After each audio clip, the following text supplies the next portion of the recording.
Hello, I'm David. This is Sapiens Forward with news and discussion on AI topics that matter to regular people like you and me. Today is June 6th, 2025, and in the show, we're going to be taking a look at some of the news stories about AI that have come across my feed in the last day or so that I think you're going to want to know about. This is unedited, unfiltered, so that way you know what's real, and that's how I like to do it. So, anyway, let's go ahead and dig right in. Let's take a look at the first story. Viral paragliding video may be partly AI generated, experts say. So I don't know if any of you, anybody else has seen this, but there was a recent viral video that was making the rounds around the internet showing this paraglider. This guy was being swept up something like 18,000 feet up into higher up in the atmosphere. Like the air is really freezing up there, right? You can see this video, and the guy's just got like ice all over his face. Well, they're really suspecting that this was partially AI generated. And, just kind of looking at it, I kind of had my doubts too. But, some companies, some of these digital security firms, Get Real is an example of one. We're taking a look at this. And for example, they're saying they're pretty confident that if you look at like the first 5 seconds or so, you can see some really good evidence that there's some AI generated images because like there's inconsistencies. Some of the elements don't really match up. Like, and I can see this myself. If you look at like the helmet and the equipment and stuff like that. Um, well, apparently as a result, all these new news outlets, they're taking these posts down, they're updating them, they're taking the videos down.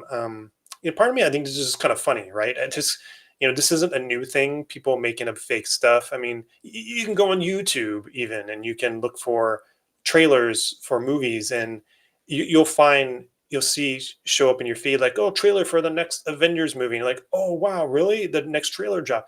Then you go to check it out, and it's like, oh, somebody just this is a mashup. Somebody took film, they took scenes and mashed them up all together. Scenes from the older movies, and make something that could approximate like an actual idea of what the next movie could be like.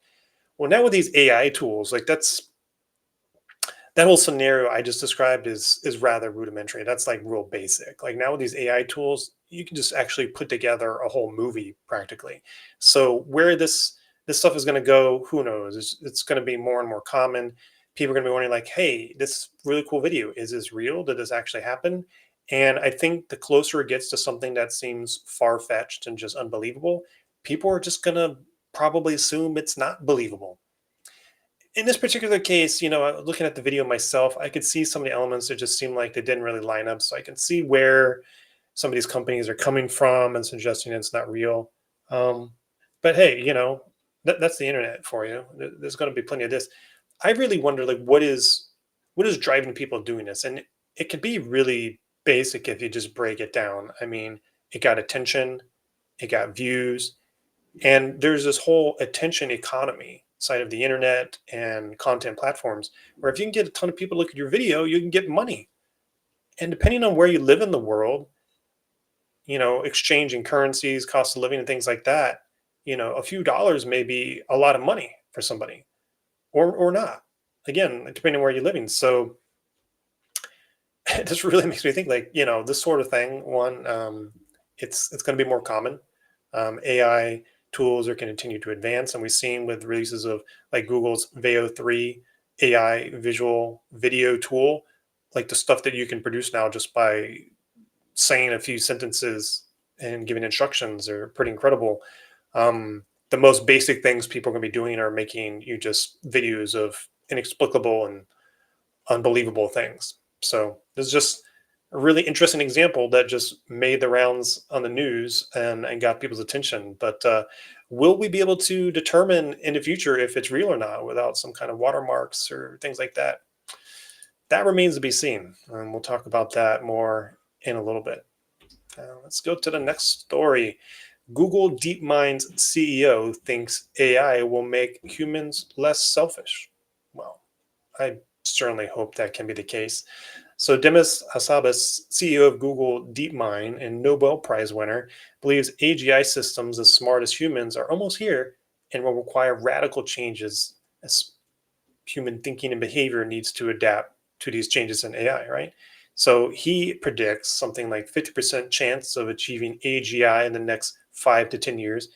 and envisions this era of radical abundance and maximum human flourishing. Well, that all sounds great. I mean, sign me up for all that.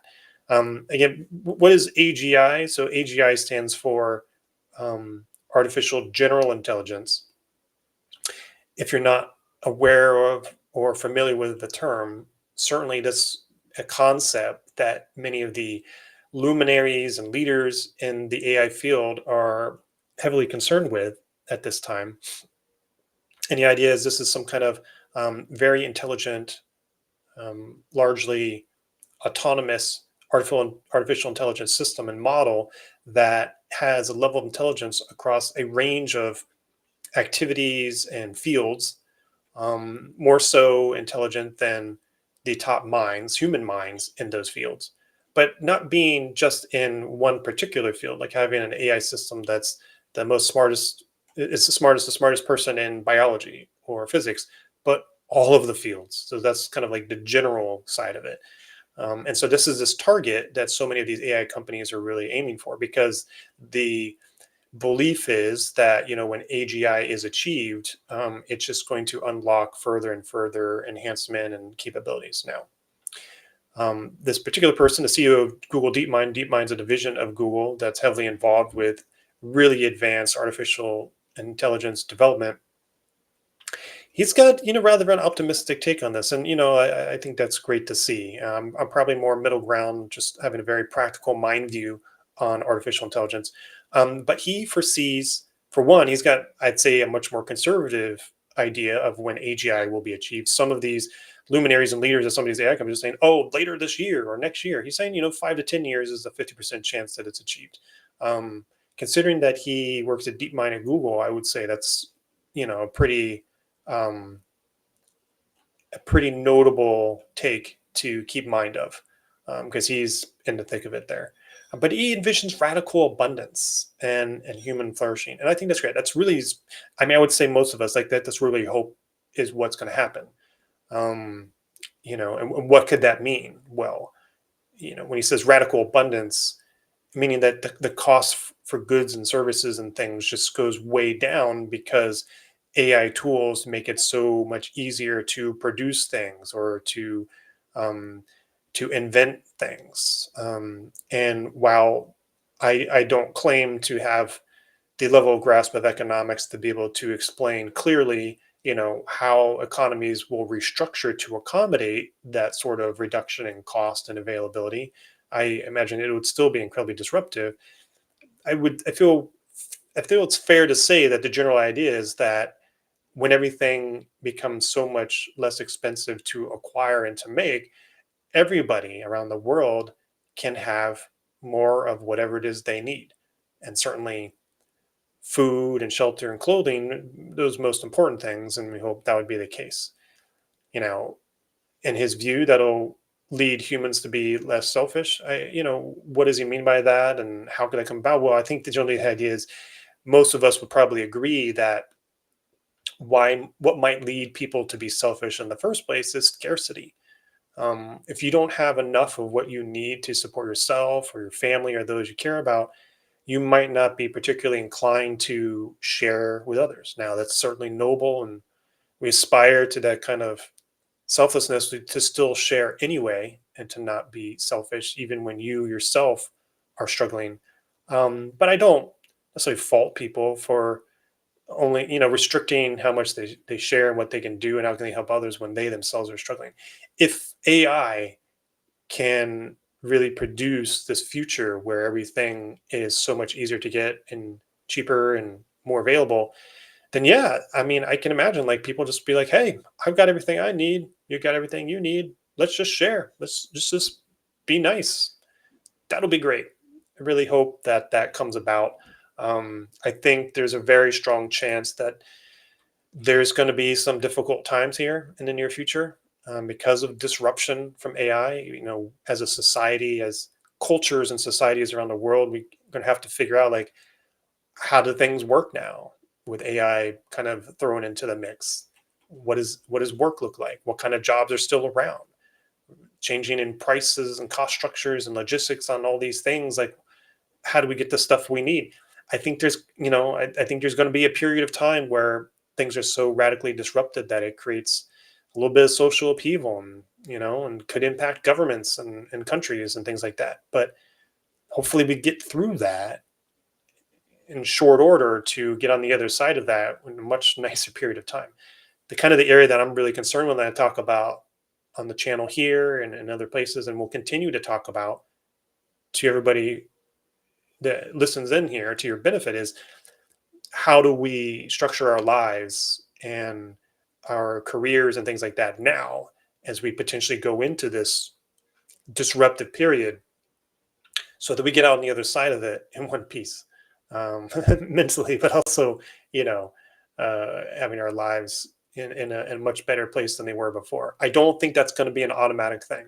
I don't think that most of us can just kind of sit and just wait for things to just be super great with AI. I think it's going to take work. I think we're going to have to be involved and active and trying to understand AI, figuring out how AI fits into our life, how we use AI, how it becomes part of our jobs, how we restructure the things we do and or don't do anymore because of AI, to make sure that we can continue to take care of ourselves and our families and that sort of thing.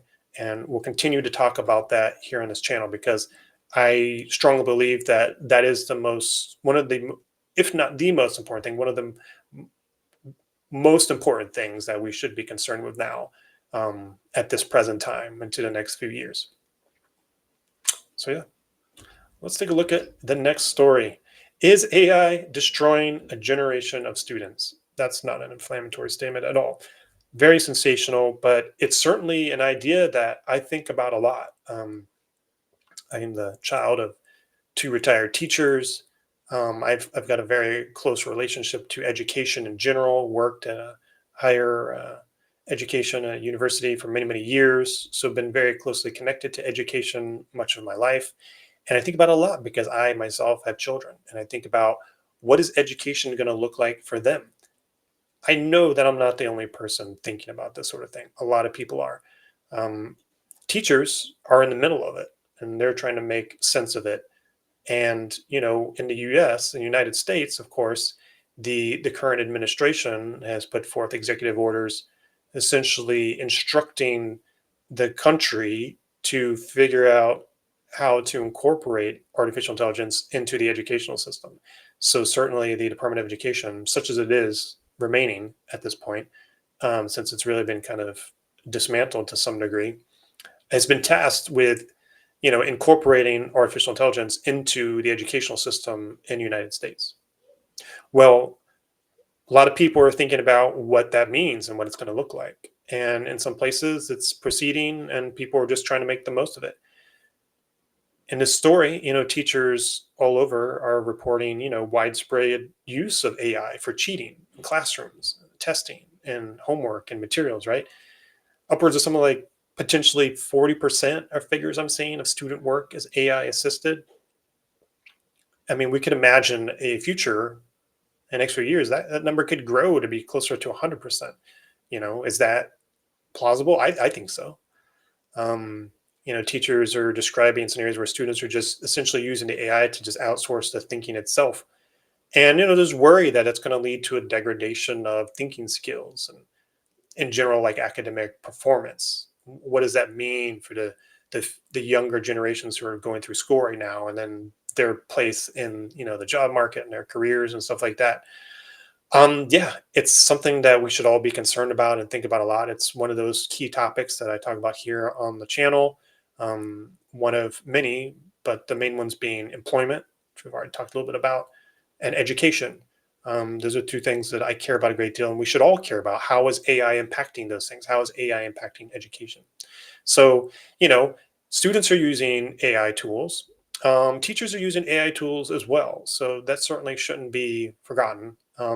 Teachers have a lot to gain from AI tools in order to streamline the work that they do, to, potentially not be using so much of their time for managerial tasks and logistical tasks, but maybe focusing on their lessons and actually instructing and leading discussions. That would be great.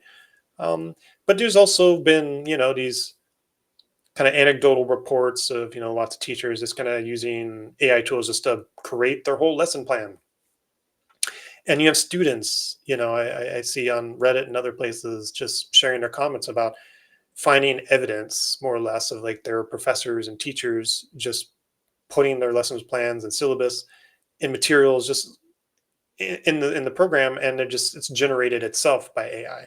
So it's kind of like um, kind of hypocritical take on that. It's like, oh, yes, students shouldn't be using AI, but teachers can use it.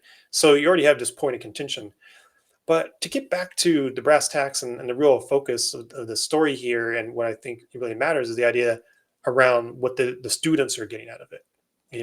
Are they using AI so much that they're not actually learning anything? And that would be really bad because obviously the whole point of education is to learn.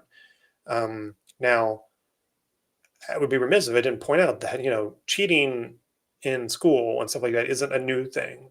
Um, as long as there's been school, I'm sure there's been students that have tried to cheat in one manner or another. AI is just the latest in a long line of techniques and systems and tools that can be used to cheat in school. And that kind of is what it is. I think ultimately people, what they get out of school and education is what they put into it. And I'd like to believe that people who don't take their school seriously ultimately don't benefit from it very much. And I know that's not 100% the case. There's bound to be anecdotal cases and people that kind of just floated their way through school, didn't really try hard, and managed to land some really great job simply because of they've got that diploma from a really great school or something like that. I'm sure it's often not the only thing because networking is incredibly important, and that's something that we'll talk about quite a bit here on the channel and in other places. The importance of networking as part of your career development in this age of AI, that's going to be so huge, and we'll dig into that more. um, but yeah, like I'm saying, cheating has always happened. So now AI is the tool that will be using. Now, certainly, a case can be made to say that AI is making cheating much easier for students.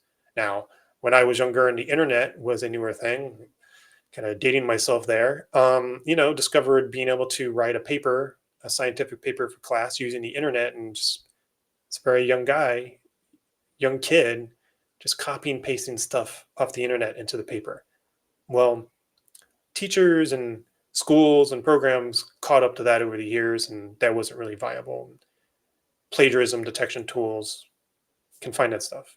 It's kind of like an arms race, right? Now there's AI tools, and now there's tools to detect AI generated stuff. So to some degree, it's kind of keeping up. Well, at some point, it's not going to be able to keep up, and there needs to be, in my humble opinion, a radical re-envisioning of what education is supposed to look like, how it's structured, how it's conducted, how it's managed, at so many different levels in the education hierarchy, right? I mean, you got the younger ages, and you have primary school, and then you have like higher education and trades and things like that. I think we're going to have to re-envision like how education is conducted, and that might mean kind of a reversion to pen and paper writing, which might not be a bad thing. I mean, it's tough for me now. I do a lot of typing at the computer. My work is largely cybersecurity consulting and things like that. So I don't even write much with my hand. My hand cramps up just writing a few paragraphs in with a pen or pencil. Right? It's kind of funny, kind of sad, but that's the truth. But I really believe that in higher education and in high school, like going back to pen and paper and actually writing essays out like that, maybe something we get back to. But there's other areas we have to look at. So you look at online schooling, online education, online classes. Those are probably the areas, the venues that are most ripe for this sort of cheating because there's that disconnection, there's that separation. You're not present. It's not always being proctored or evaluated or watched. And so that just makes it so much easier for a student just to open up an app, a tool, get the information, plug it in. What can you do? It may be the case that remote education just becomes less common, or maybe we have these sort of multi-tiered levels of education where the most elite and more prestigious venues for education, schools and whatnot, don't even allow that kind of remote education. Everything will have to be in person. There'll be more work where the testing is done in seats, people walking down the aisles watching you do it, no devices present, going through metal detectors and things like that. Checking in your ear to make sure you don't have some kind of earpiece that your little AI bot you wear on you is giving you clues and stuff. All kinds of things that they might have to do to ensure that that cheating is not happening, to ensure a level of certainty that you actually know what you're supposed to know. But when I say multi-tier, there could be other tiers where of the educational system where that stuff isn't done. Maybe they can't afford that, and maybe they don't bother. Um, and that sounds kind of terrible. There could be levels of education where it's essentially just AI daycare.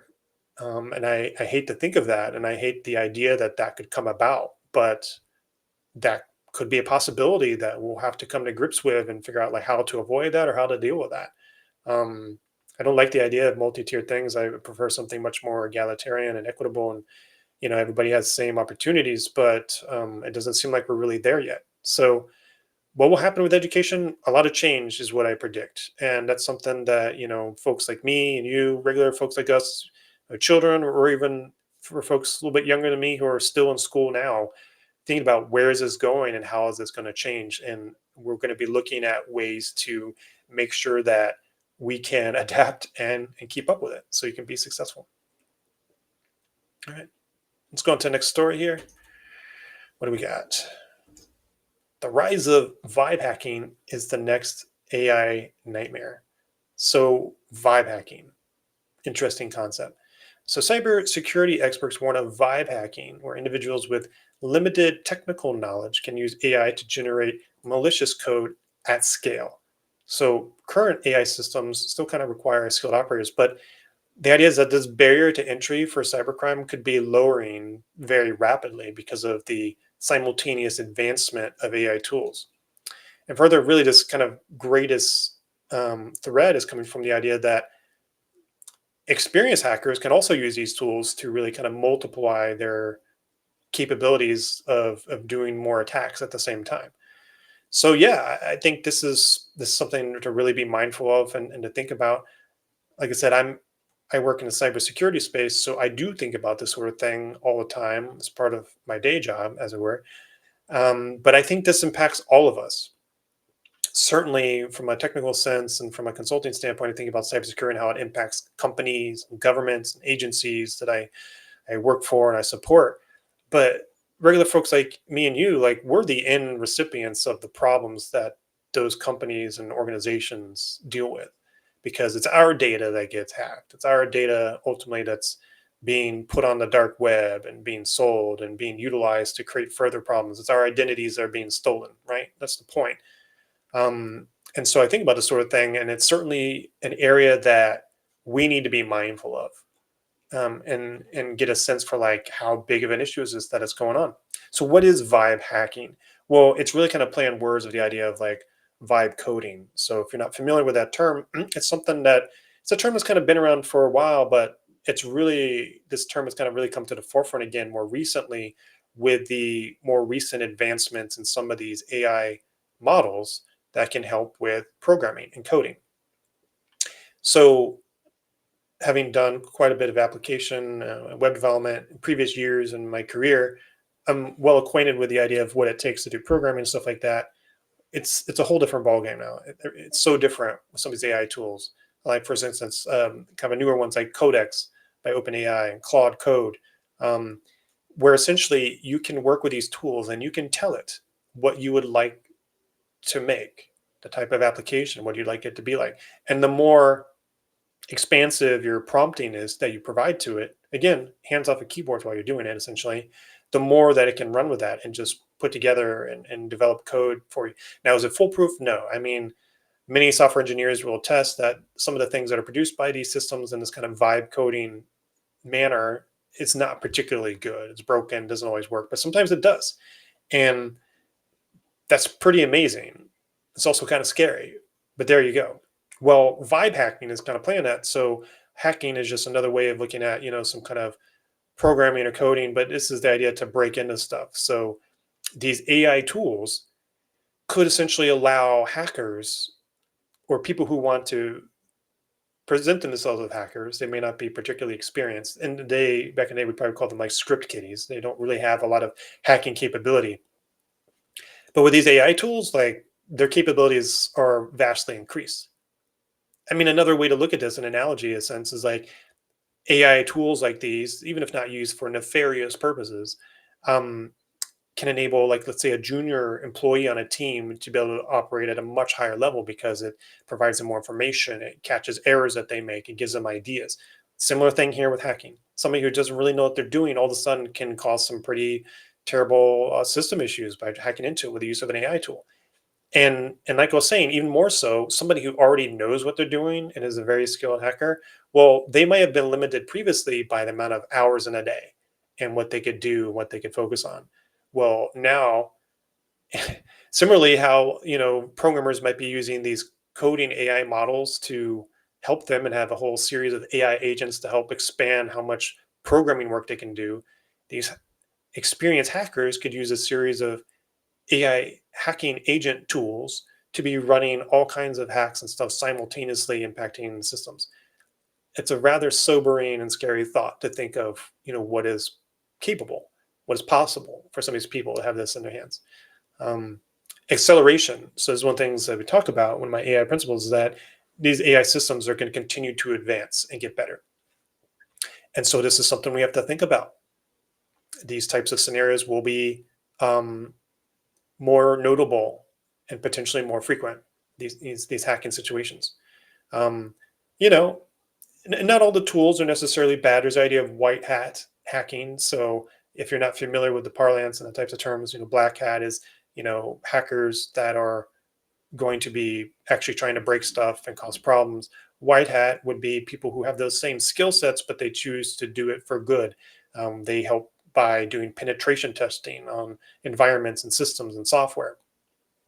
Penetration testing is essentially when you try and break into an application or a computer environment or something like that to see if you can cause some problems. And then you can tell the owners of that system that what you're able to do, and then they can try and fix it and harden it and make it more secure. Well, XBow, crossbow kind of, is an AI system for white hat pen testers. And it basically has been developed to autonomously find and exploit vulnerabilities across a range of different types of web and application benchmarks. Um, and well, they found that they could potentially use software like that to at least just dozens, maybe, of like 0-day attacks simultaneously. A 0-day attack is referencing a vulnerability in a system that wasn't previously known, and so now it's basically a problem and being exploited. So having these types of these tools is just could potentially create a lot of chaos in the cybersecurity space and the online software space. But I don't think it's all going to be chaos and terrible for everybody all the time, because there's going to be AI tools generated for protecting systems. So there's going to be AI versus AI battles in cyberspace, is that we might call it. So got to share that story, that info, because this stuff really matters, and it impacts us. So it's important that we stay mindful about what's going on out there. All right, let's go to the next story. Maybe we tone it down a little bit. So Luca Guadagnino set to direct a fact-based drama about OpenAI. So looks like the first of maybe many movies about all the fun stuff and crazy stuff going on in the AI space is going to be put into a movie. Looks like Amazon MGM is fast tracking a movie. It's set to be called Artificial, a potentially comedic drama about the 2023 crisis at OpenAI when Sam Altman, so if you're not familiar, he's the CEO of OpenAI, was fired and rehired within days. I remember when that went down. Kind of an interesting story. I don't focus too much on the inner workings and talk about the inner workings of these companies. I'm really trying to focus here on what is the kind of stuff that regular people like you and me care about. But I do think it's interesting to get a glimpse into what's going on in companies like this. It's fascinating, and that'll be part of media for us. Interesting to know, like, what's really going on behind the scenes with this stuff being made, these AI systems and how they work and the people involved. I did enjoy some of the movies years ago from telling a story about Apple and Microsoft and their whole rivalry. Those were great. Some of the many biographical movies about Steve Jobs from Apple, and somewhat more recent, a social network movie with Mark Zuckerberg. and Facebook's founding. I thought that was pretty great. I enjoy this. So I have to say, I kind of looking forward to the idea this movie come out. Looks like they're really trying to fast track it. So like they're potentially already going to start working on production on this summer.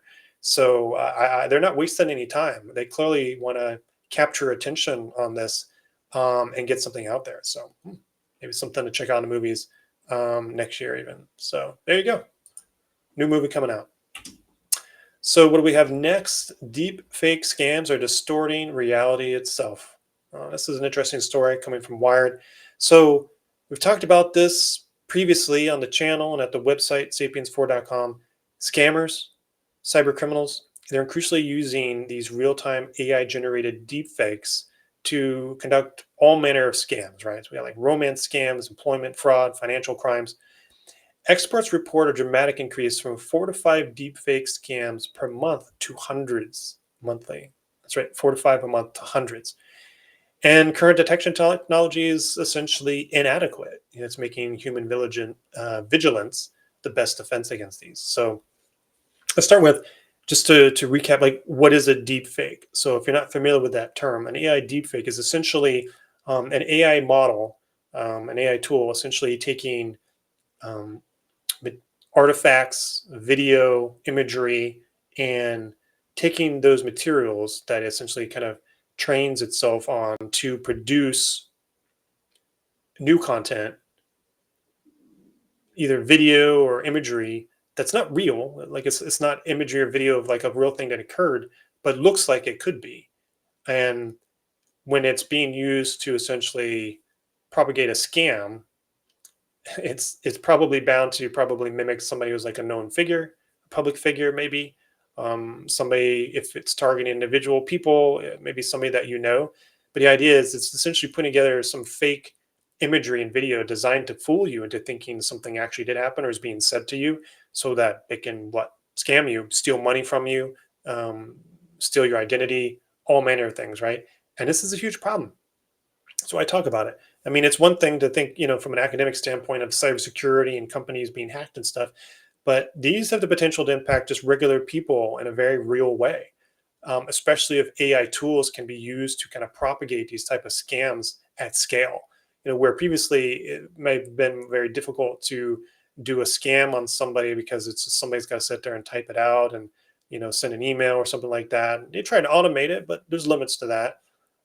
These AI tools are going to allow scammers to conduct scams much more frequently and much more effectively. Sometimes in the past, if you want to do things at scale and automated, well, you sacrifice quality. And I hate to use the word quality with scam and cybercrime, but there you go. That's a thing. Well, these AI tools will make it possible for these scammers to do much more of that, much more effectively. And it can take just maybe a single image or maybe 5 seconds of audio and video to be able to produce something that could fool you. And what does that look like in terms of how it actually plays out? I mean, you might have some kind of video call or something sent to you of somebody in leadership position at your company saying, "Hey, I need you to do this wire transfer." And ordinarily, might you not do that if it was just sent by email. If you've been trained by your company to not respond to such things. So that's a classic phishing attempt. Phishing being a cybersecurity term for a type of malicious scam run on somebody to essentially try and get them to give information or to provide access to something. Well, with deep fakes, it takes phishing to a whole nother level. And it can impact just regular people too. I've seen cases and shared news reports on some of these cases where people are getting these romance scams where somebody is like talking with somebody online dating, and there's video. They think like, hey, this is a real person, right? But it was fake, and they're being scammed out of money. It's very sad, and you hate to see it, you hate to hear about it. But this is something we need to be mindful of. We need to be vigilant of. And unfortunately, because one of these concepts, these principles I talk about, that AI will continue to advance and improve, the advancements in the visual AI tools, which is so pronounced even in the last few weeks that we've seen, like I mentioned earlier with Google's Veo 3, the ability for somebody to detect a deep fake is much reduced because it is so believable and lifelike. Now, in that story earlier in the show today, we talked about the paraglider, and it's like, well, we can see this. Maybe they could have done a little bit better to kind of stitch that together. But, for some folks, they're not as discerning, and they might be fooled, and they could be fooled out of a lot of their money. It could be older people, maybe someone in your family, a grandparent, something like that, living on a fixed income, and might lose their retirement nest egg and money because of some kind of scam like this. So we have to be vigilant. We have to develop that discernment about, is this seem like it's real? But at the end of the day, um, there are some potential ways that the financial industries and content channels could potentially kind of reduce the impact of sort of stuff. Digital watermarking, essentially embedding code and marking and video that's been generated by AI.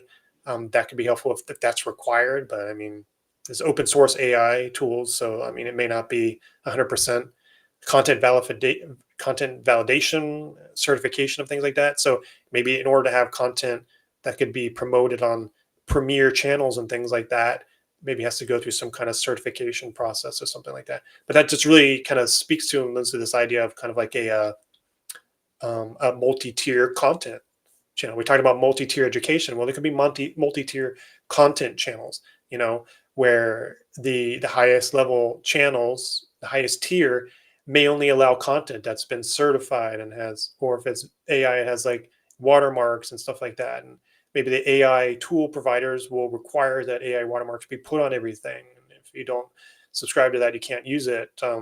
Maybe there'll be watermarks on the tool that generated a video, and you can detect, well, this is not from a reputable creator. There's a lot of different ways that could be potentially done, and I imagine it's going to be a mix of all those things. But at the end of the day, what it's really going to come down to is people becoming less trusting of just outreach from people they don't know, and maybe even more AI tools to help us combat AI. Just like we were talking about in another story in the show today about AI tools being needed to combat AI tools that hackers are using at the user level, the consumer level. We are going to need AI tools ourselves to help detect deepfakes, and already some out there. And some of my articles on sapiens4.com and on blogging and sharing on social media, I mentioned some of those, but those tools themselves are struggling to keep up. So again, at the end of the day, it's probably going to come down to everybody really needing to kind of retrain their mind and think about how they interact with others and content online. Don't be sharing stuff so readily. Don't be so eager to give somebody your financial info. That way you can safeguard, um, you know, your identity and your finances, from being put in a place where you just don't want to be. Well, those are the stories for today. I hope you found it helpful. If you do, I would love it if you could like and subscribe.